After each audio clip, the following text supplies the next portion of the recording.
Welcome back, Custom Nerd fans, and today I'll be giving my full in-depth review on Diamondback at Kings Island.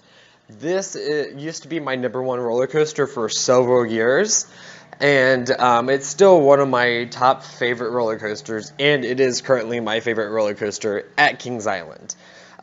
This ride is 230 feet tall, which is about 50 feet taller or shorter than Orion.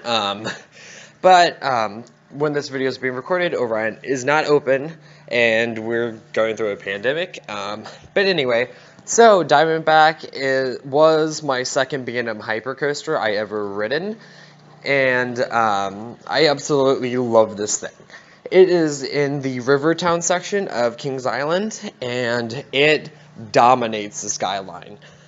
It looks so big and so intimidating and massive, and it just kind of goes, you can't really see unless you're in the parking lot. You can see basically the whole ride layout, but for the most part, and you can see it from the highway, but anyway, Diamondback, when you get towards the station and stuff, you can't really tell where it goes out in the woods and the Hammerhead Turn and the Airtime Hills.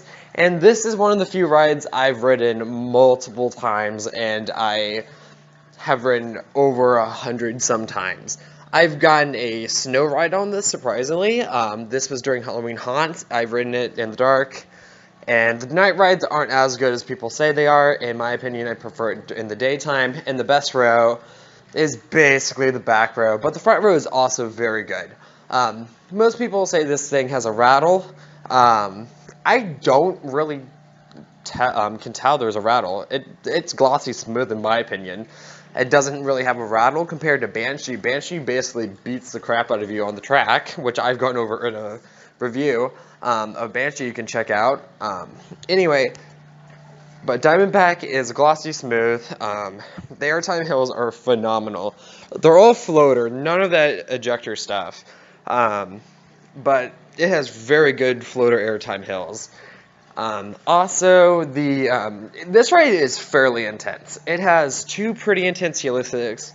The first helix going into the brake run, and then the second helix before you do that splashdown. And the splashdown doesn't look like it gets you wet, but if you're sitting in the back row and you stick your hand out, you can actually get your hand in the jet water things, and it kind of freaks you out a little bit because I did it on accident the first time, and it's perfectly safe. I mean, I would not advise people to do that, but just saying, if you do want to touch those water jets coming out of the back of the train, you can technically touch it if you have long enough arms. I wasn't trying to touch it. I just had my hands up and stuff, and going into the brake run, you kind of get thrown back a little bit into, and it does give a little bit of airtime going into that final brake run, and that's where I got flown back and my hand touched the water jets coming out.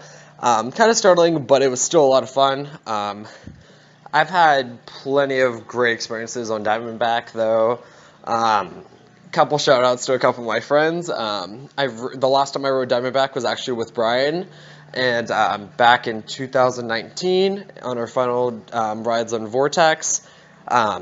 It was just a lot of fun, and it was his first time ever riding Diamondback, and I do have a picture of that.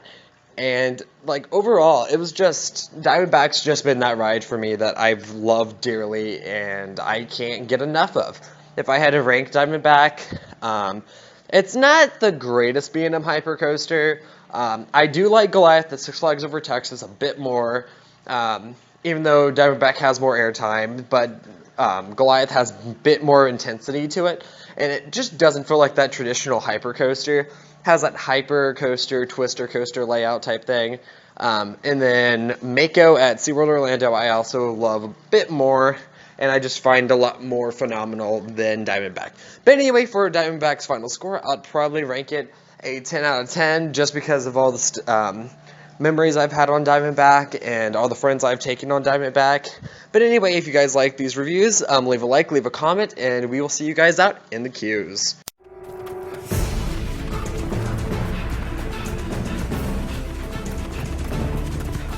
Just might have what it takes to ride Diamondback, the slithering reptile made of steel. Kings Island's tallest, fastest, meanest coaster ever. Acres of snake-backed track coiled around the clouds. New at Kings Island, Diamondback. Your first ride could be your last. Thank you guys for watching.